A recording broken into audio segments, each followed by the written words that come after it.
Hello and welcome to another episode of Two Average Joes.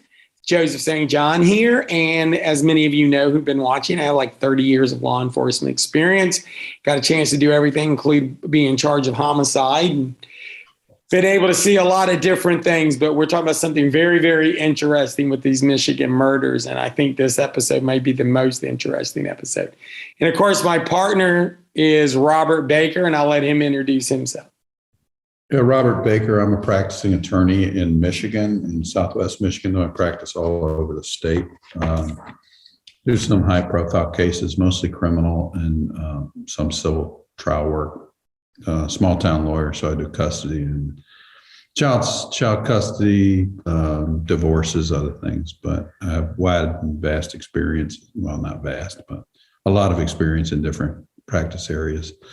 And I think Joe and I were trying to bring a unique take on what's been called the Michigan murders, or the co-ed murders that occurred from 67 to 69. And we are up to, depending on who's counting, 7 in the Ypsilanti, Ann Arbor area from 67 to 69. Though they threw one out because they convicted another guy named Gregory Leiterman of the third victim, which was Jane Mixer. We believe there was at least 2 more, one in Iowa and definitely one in California that if you go back to the last episode, you will see California murder, which was Roxy Ann Phillips. But we were up to Karen Sue Beineman, who was an 18-year-old EMU co-ed at the time. She was wanted to be a special ed teacher, and they called them handicapped. They didn't have special needs at the time, but she was interested in doing that. I think this case is going to be the most interesting case we have talked about. Not that they're all not interesting and they're all different. But here's where you get to see some things where John Norman Collins changes. If you listen to our last episode about California, John does not hide himself very well. Well, if that was true in California, he's back now, and it's a couple of months later, if I'm not mistaken. And about 3 weeks. 3 weeks. Okay, so 3 weeks later. And he is not hiding at all. And you're going to see that with this one. So when we get in here and we talk about this case and we discuss this, you're going to see a totally different kind of background in there. So we are going to jump on that right now. One of the things that I think is important to point out on this one is you can warn people as much as you want. And I do not victim blame. Anybody's watching any of these episodes, no, I do not victim blame. However, you can warn people all you want and people still do not listen. Is that a fair assessment? Very fair assessment, because she said, we'll get into the actual facts in a minute, but she said she did 2 things that she's never done. One, I think, which is get a wig, and the second one is take a ride with somebody she didn't know. Yeah.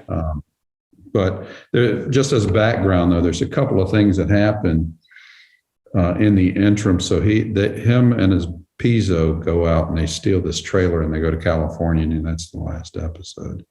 So they come back, and it is the 1st, 2nd, 3rd week of July, and there is a task force being set up, and I'm not sure when exactly it hits, but I think the final victim, whose name is Karen Sue Beineman, that triggers that they finally, the governor steps in and they set up a task force. In the meantime, this guy, Peter Herkos, who's a psychic, shows up. He's kind of a self-promoter.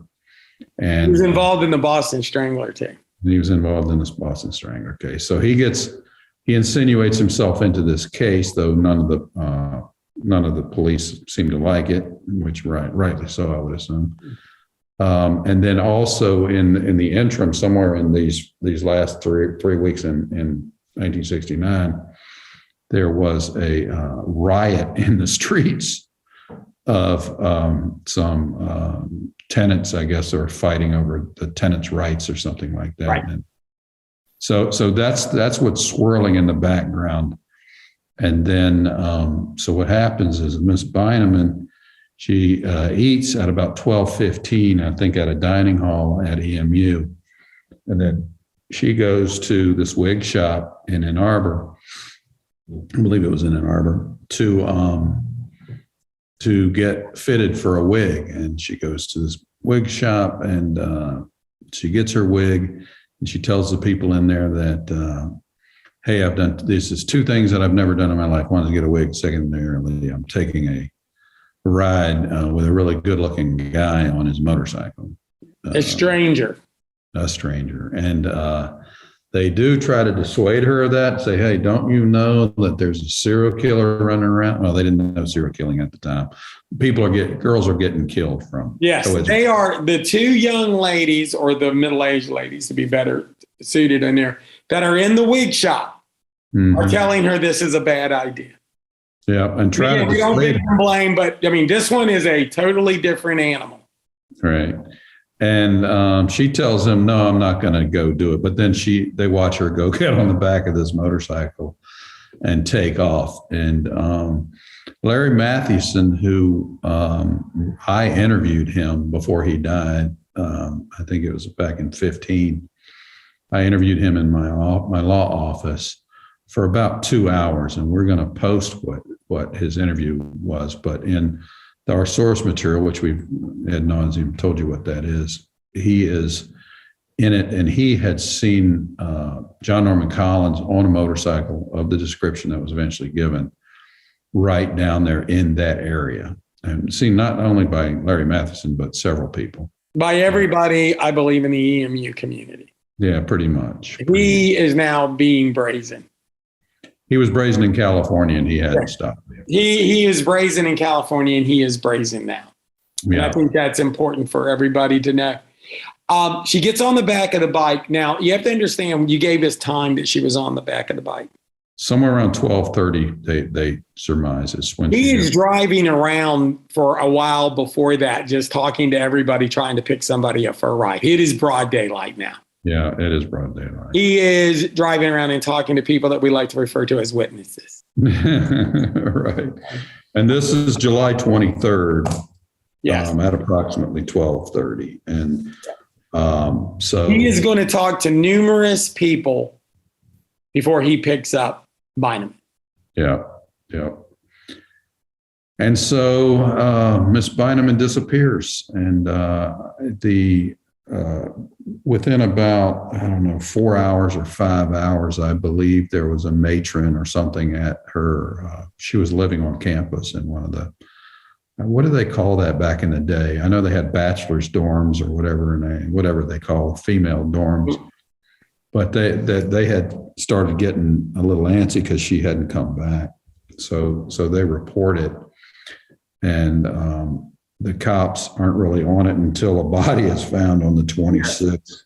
They were definitely functioning from unless you've dead 24 hours, we're not going to do anything. Yeah, even though it seemed like, this is not a standard that we have said it over and over and over again. The police were saying, the only one that was different was Mixer case, which was the third one that our guy wrote. That we got interested in this case for, was convicted of.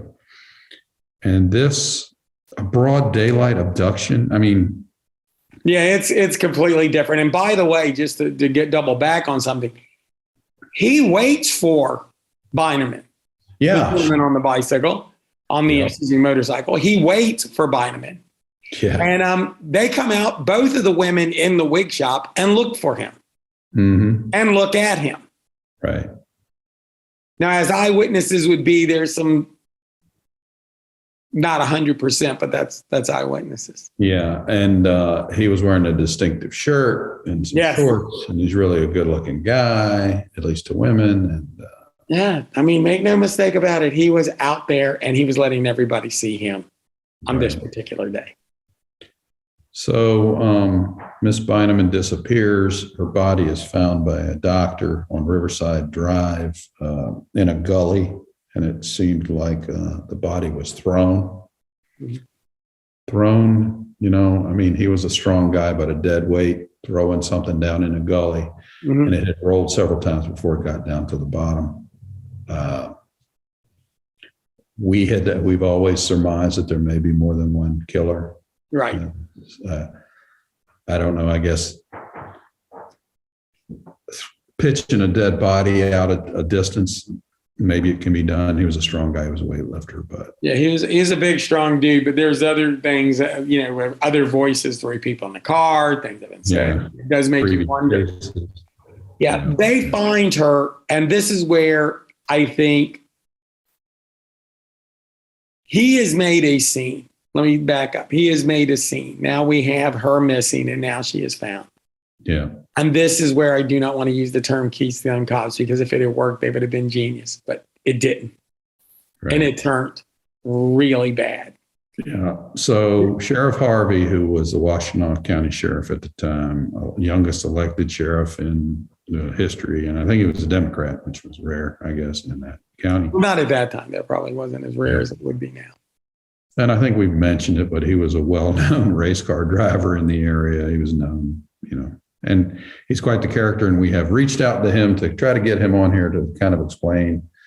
But, as people age, there's a lot of interviews. Well, not a lot, many interviews of him on YouTube. If you look around, you can find he's quite the character. He is an interesting dude. I tried to make contact, but I've gotten nothing back.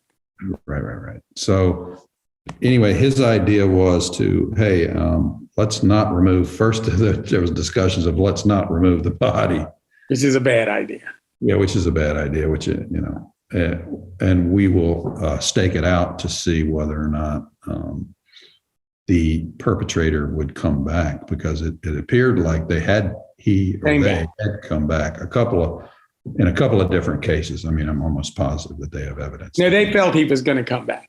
That was confident. Right. So they go down to, and I forget whether it was a J.C. Penney's or where exactly they went, but they got a mannequin evidently and put it out where the body was found, and then staked it out. And evidently, I don't know if you've been in Michigan in July, but it is hot, and it is mosquito land. I believe the weather was poor too. I believe it might have been. It was rainy. I think it was rainy and it was hot. So a runner evidently did run by, and I don't know how close that this runner got, but they did not react quick enough, and the runner came by, and then evidently Harvey and his staff were brutalized by the Detroit News of Detroit Free Press. Let me stop everybody here and say this. If this had worked, this is why I don't want to just bust them all the way. If this had worked, they would be geniuses. Yeah. But it didn't. They withheld information. This is important. They withheld information from the media, from everybody. Right. So they stalled this, which is never going to be a good idea, because people are going to feel like they need to know immediately. Mm-hmm. The second part is throwing a mannequin down there and then having the whole thing just seem to blow up in their face. I won't use the term Keystone Cops, but the paper did. The paper did, yeah. And I believe Sheriff Harvey's ass is chapped even to this day. Because they brutalized them. And here's the problem. You have to think about this in the police sense. You think this guy's going to come back within 24 hours? Mm-hmm. I guess maybe.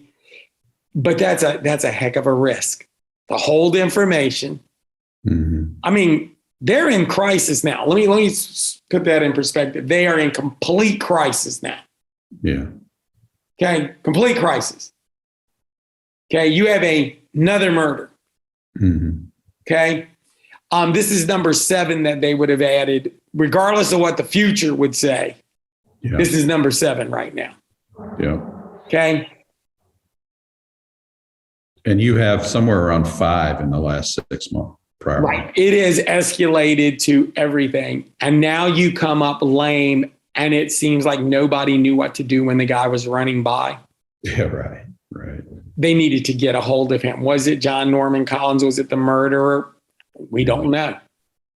Okay. Well, John Norman Collins was using that to say, hey, I'm innocent, because that was not me. Yeah. When we get into court thing, you're going to see this kind of didn't go as bad for the sheriff's department as it could have, but it's just another thing that could have gone bad. Here's the other element of this that I think that if you haven't done police work before, it may come to a surprise to you. Anytime you interject anything into that, and this is my humble opinion, going back to the crime scene is now useless because you've just totally contaminated it because everybody's just walked there. And somebody just ran through it. Yeah. But even more importantly than that, you sealed this off and you immediately went into the mode that we're going to shut this down. We're going to bring a JCPenney mannequin in here. We're going to bring a bunch of officers to walk around in it. There's nothing good about that.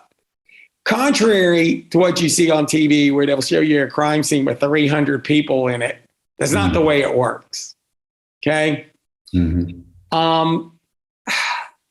would have been better off to have sealed that area, searched that area as hard as you could have, and just announced it. And the more you had people walk through it, the worse it is. Okay. Yeah. So They did do some investigation and they found a house party going on somewhere relatively close. yes, They never did find out who the runner was. And that was nothing came out of this good. Yeah, it was a bigger embarrassment than it was any kind of positive. And put this in perspective, they were not seen in good light. We're on murder number 7. Yeah. Okay. We're not going to count the other ones, and people didn't know about California yet, and they didn't know about Iowa State yet. Yeah. Jane Mixer was still put in with all of these. Okay. Yeah. So we're only talking about 1969. Yeah. You are now on your 7th murder and you do not know it. And it is beginning to look like you do not know what you're doing, whether that's fair or not. So when you risk something this big, when it blew up bad. And this raises the scepter of why we've gone back to it and back to it. And on the second murder, John Norman Collins was a credible perpetrator. He was a credible suspect. I think that if another book was written, and maybe that will be done one day. Yeah. I believe you could really focus on that second murder and go, everybody after that. Yeah. Could have been stopped. Right. Okay. Because I don't think I've ever seen anything that would make me think that John Norman Collins didn't do it. Mm-hmm. But then I also see that, if I could be fair, that I've seen things that make me think that he didn't do it alone. That's what our thesis or running thesis is. And that this will tie it all together. This, when we finally get through it, and I think it's going to take a couple episodes to do so. We're winding down, but we're not there yet. Okay. So still, okay, we're up to the point where we're saying that they don't know it's John Norman Collins yet. Right. Okay. So the body has been found. An autopsy was done. Okay. The cause of death was determined to be severe blows to the head and strangulation, which is strangulation. Jane Mixer was strangled. Other ones were strangled. Roxy Phillips was strangled out in California. Probably out of the 7, I believe the Iowa gal was strangled. So strangulation is definitely in the MO of the perpetrator or perpetrator. Right. Right. The one right before the California gal, her head was smashed in severely. Remember, this is the one right after, I can't remember which one it was, but several of them, their heads were bashed into severely. I mean, the one, her eye was dislodged. So, yeah, the violence is increased and the boldness is increased.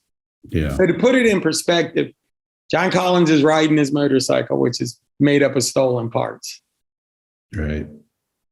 He's talking to everybody he can talk to, wearing clothes that are very easy to describe. Yeah. Okay. He picks up somebody, which happens to be Beineman, allegedly. He is convicted of this, by the way. Yeah. He drives around. He waits for her as she goes to the wig shop. Mm-hmm. He is well aware that the two people in the in the wig shop have come out to look at him. Yeah, right. He then puts her on the back of the bike, and the rest turns into what appears to be a brutal murder. Yeah. And let's just because of the bike, it's a BMW bright blue or something like that. And it is stolen from where? Theta Chi. Yes. One of his frat brothers, which we believe has been threaded. Not believe we could. It's been threaded throughout it. I'm confident with that. I'm not blaming the murders on them because we can't prove that, but maybe if somebody did an investigation, they could. Right. So that motorcycle, and it comes into play because evidently one of the local officers, sergeant, was riding with John Norman Collins different times on these stolen motorcycles. He was basically running a motorcycle stealing ring, right? This is true. And a burglary ring with at least Andrew Manuel and probably Arnold Davis, and God only knows who else. And writing bad checks. Right, and writing bad checks. But nobody knows who he is, like he's a criminal. But nobody does know who he is. So the autopsy discloses that, one, she had semen in her. So this goes back to in 0405, Schroeder and his compadre, the state police investigators, pulled all of these things out of cold case files and supposedly tested them for DNA. Do we know whose DNA that semen was? You know, it would either exculpate or inculpate or, show that he did it or he didn't. John Norman Collins, absolutely, right? Right. So that's an unknown, and we go, why? We ponder why they never circle back, and maybe they go, well, it's 50 years. He can only get life once. Yeah. In Michigan, we don't have the death penalty, so he got life in prison without possibility of parole, even though he almost dodged that. Yes, but that's another story for another time. That's another story too. That's we'll cover that. Interesting story, actually. So it appeared like Miss Beineman had ammonia or something caustic poured in her mouth because her mouth was burned.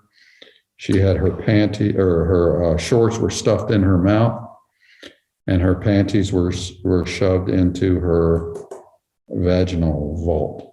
And in the panties, not only was there semen, but also there were hundreds of short clipped hairs, which is going to come into play. When we do the court, it's going to be very, very, very important. It's very important. That's why I point that out. So she was thrown naked into this ravine, and the only thing she had on was sandals, which I believe was what all Roxy and Phillips had in California also. And I believe, do you remember what the Iowa gal had on? I don't remember that one right offhand. Yeah, I think she was naked other than her sandals are close to that. So seems to be a theme. So that was, they said that she was she had just eaten. Remember, Miss Beineman was eating at that dining hall around 12:15-ish. And they believe that she died around 2 or 2:30. So she was dead approximately 2 hours after she was picked up. So John Norman Collins picks her up around 12:15, 12:30.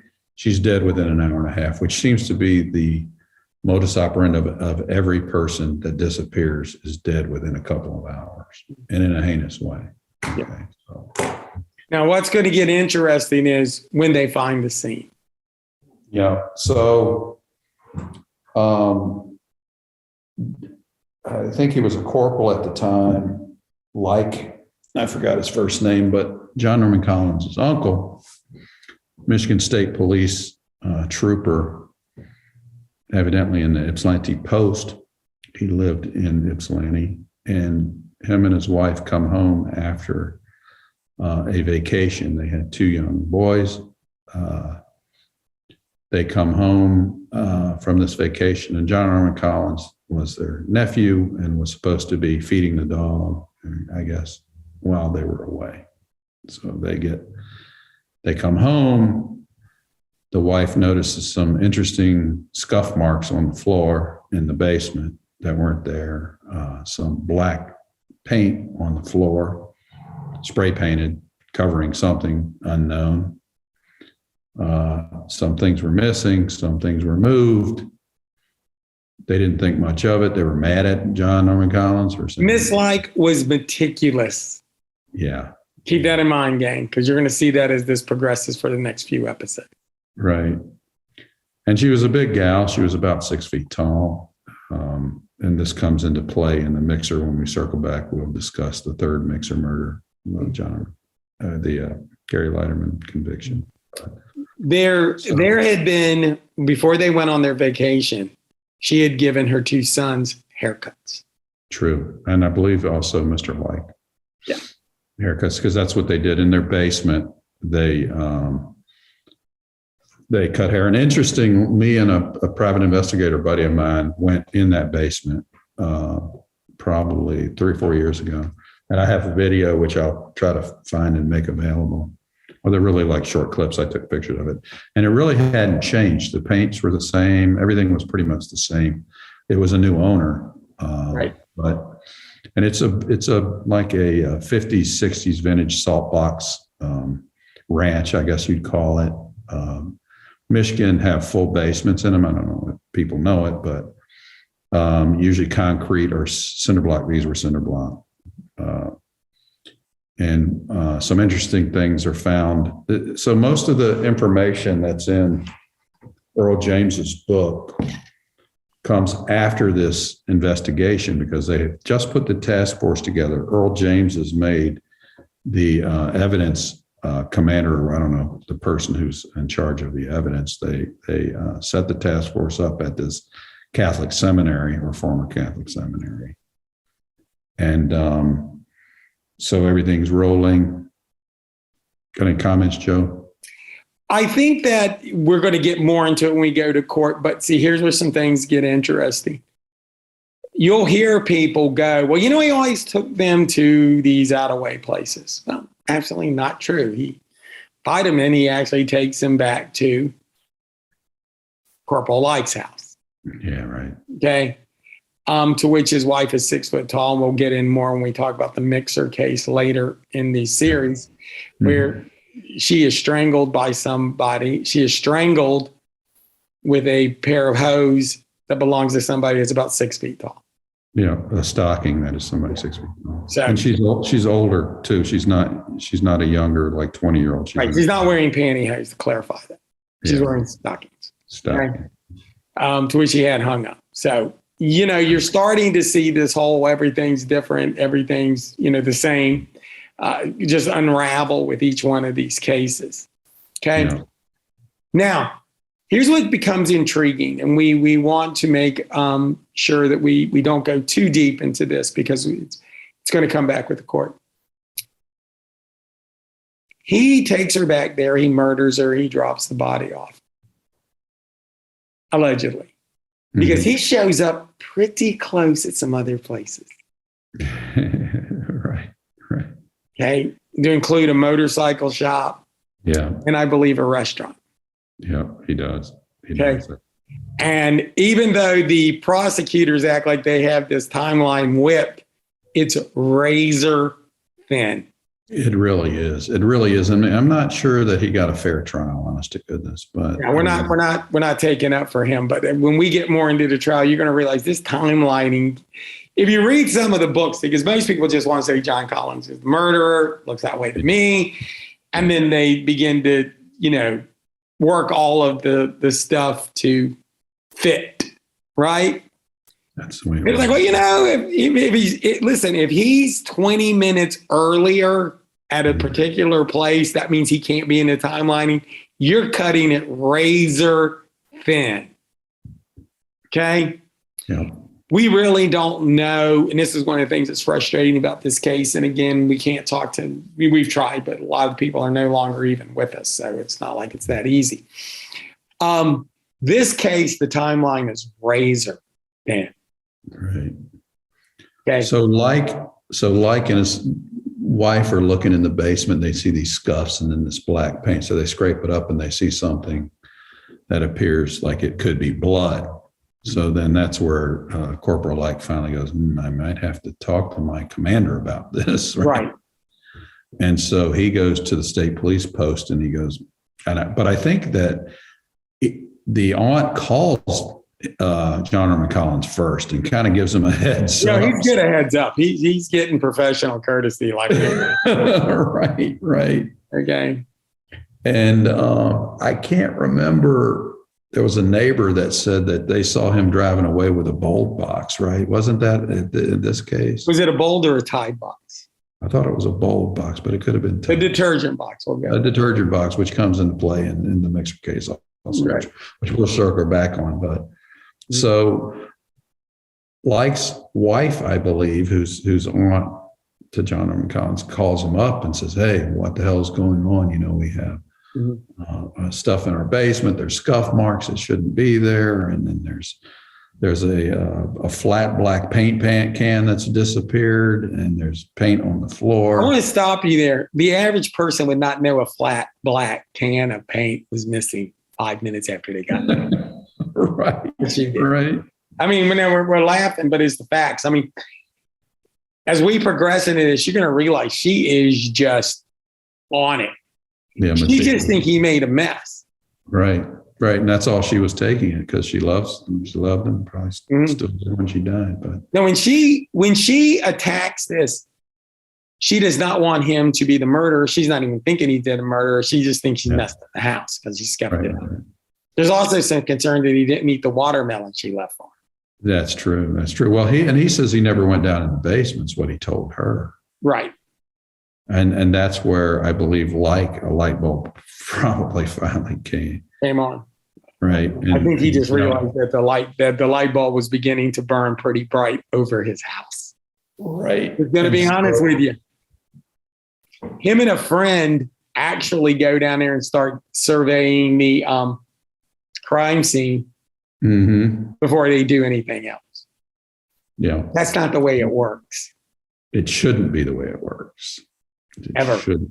Even in 1969.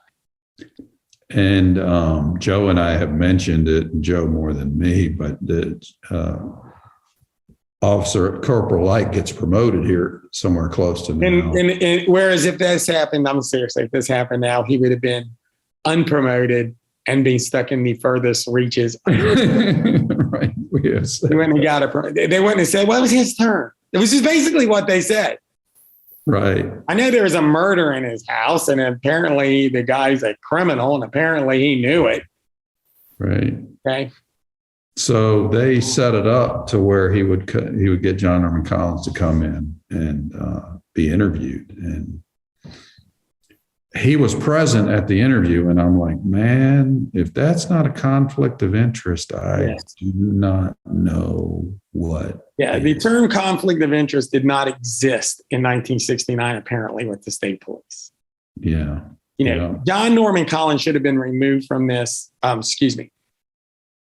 Corporal Light should have been removed from this immediately. Yeah. Pronto. And transferred to the darkest region of Michigan. Right. They interviewed John Norman Collins at the Michigan State Police Post, and I think he's like, "Do I need a lawyer?" And he wanted to. Somehow his mother got involved, and they hire a lawyer to come in to talk to him, and basically they say, "Hey, if you don't have the goods, if you have the goods, arrest him," and they let him go, which was a mistake. Yes.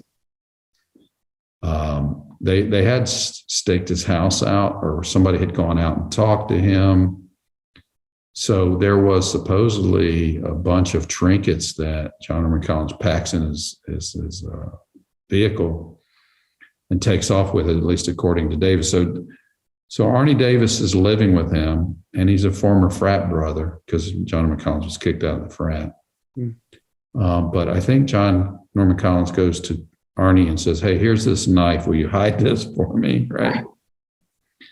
And then nothing suspicious there, by the way. And then also there's this box that has women's things in it that John Norman Collins puts in his vehicle, and it's never found, never seen again. And so they once again, they're just handling Collins with kids' gloves. Yeah. And it just absolutely amazes me. Okay. Collins has access to their house. Everybody knows that. Okay. I'm still telling you, and we'll get more into this when we get to the court, because we don't want to draw this one out and then not have anything left for the court. This timeline begins to become dangerously close. Because here's what's happened. And just put it in perspective. He picks up it's daylight, broad daylight. He picks up Beineman. He takes her and waits for her as she picks up a wig. He then drives her not to a secluded area, but to a suburban area. Yeah. And takes her into the basement to where he rapes, murders, and tortures her. Yeah. Just being blunt. Okay.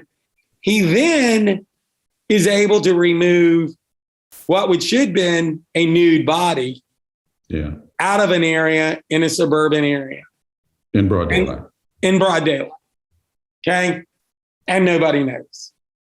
Yeah. Then somewhere he drops this off, but in the meantime, he stops to get an alibi, allegedly, at a motorcycle shop and at a restaurant.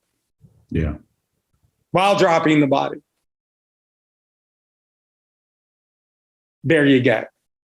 Well, I mean, the body could have been left in the basement because she was dead within 2 hours, right? Yeah. An hour and a half, 2 hours. So the body could have been left there until dark. And, could have been.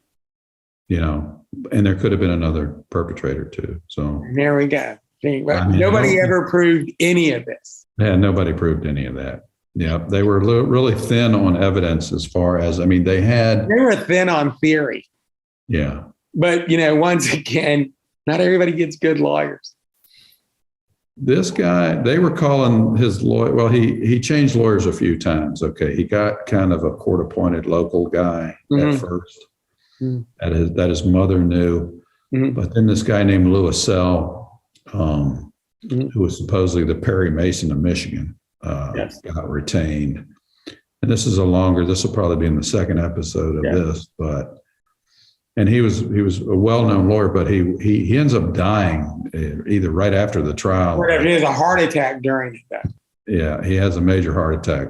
So a younger guy, and I forget what his name was, but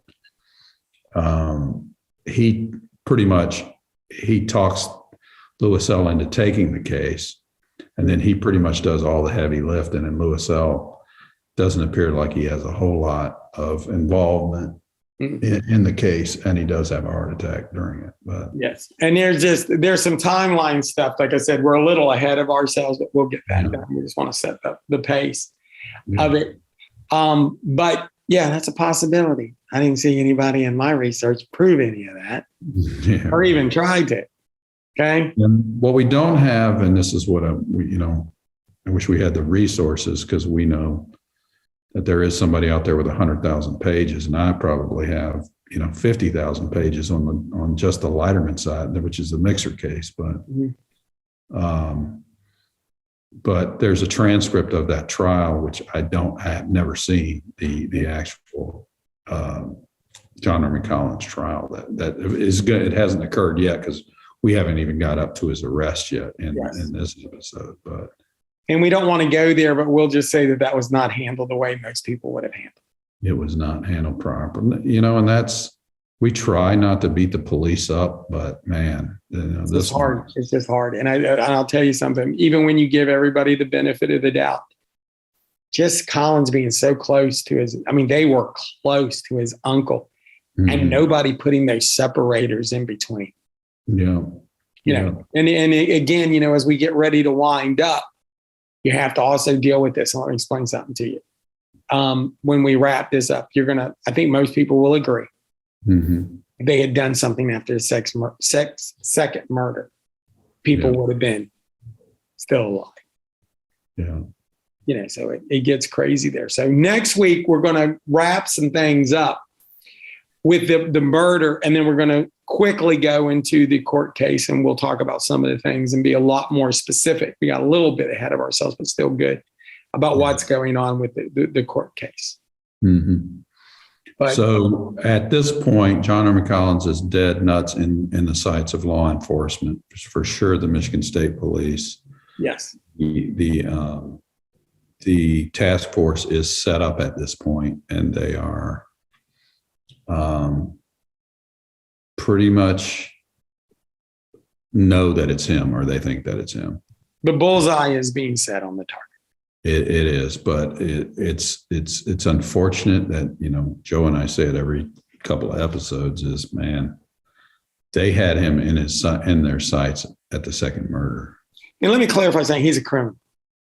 No doubt. He has been a criminal almost the entire time he's been back in that area. Yeah. He's a criminal. Yeah. From stealing motorcycle parts to stealing he's not arrested for anything. Bad checks, being a thief, breaking into people's houses. Everybody knows he's a bad thief. Yeah, no. He is burglaring houses. He has stolen this trailer, and they know he stole it. Right. And took it to California, and the trailer didn't come back with him. Mm-hmm. There's a dead, and that's what's going to happen too. Is so California is reaching out as soon as this hits the news that he's arrested. That's when California reaches out to Michigan. Oh, crap! Yeah, that looks familiar. Yeah, right. Yeah. Right. And this is actually, I think this is a note that we should make. This is going to go from bad to worse. We have been kind this episode. Yeah, we have. We have been kind, and you're going to watch it just go further down the line. I also think it's very, very interesting that actually this all starts, and I'm not being funny, because he left a mess in the basement. Yeah. And you're going to see. Which is interesting because he is meticulous on cleaning his vehicle. Yeah. Well, it's because he's got murder evidence in it, would be my guess. He had murder evidence in the other one. I still think there's the potential that he left her down there, as you said, for quite some time. Yeah. I think he was in and out of that house quite some time. I think he used that house every chance he got an opportunity. He was comfortable with it. Mm-hmm. But the problem is you don't have anybody seeing nothing. And, I had gone to that house when I was in Ann Arbor, and I drove to the cemetery where Jane Mixer was found. Mm-hmm. And I drove to the Law Quad. Mm-hmm. And I drove to Emmett Street where he was from, and it is not very far. Yeah, it is not the great distance that it has been portrayed sometimes. No. They try to say, hey, that cemetery where Mixer was dumped is so far out, and it's 12 miles outside of town. All right, that in country land is not very far. In a car, he wasn't on horseback. Okay, right, and it was on his way to his mother's house, who was in Centerville. So it was on the main drag to get there. So I think one thing is, and we've tried to, and I'm sure we do it in our own way too, but a lot of times people take the information and they fit the facts into the information, not the other way around. Okay. Mm-hmm. You want Mixer to be a lot different because there are some substantial differences. But there's a lot of things that seem the same. Similarity, yeah. And then, like I said, and I said it with the Mixer case, there's a big difference between being able to do what you want, how you want to do it, when you want to do it, in that mood, and having interrupters. Again, there's been other serial killers where they just didn't kill the person; they decided not to do it. Yeah. Kind of weird, but it's there. And don't forget either that when I interviewed Larry Mathewson, who's at EMU. Campus cop that was in this case saw John Norman Collins around where this abduction occurred.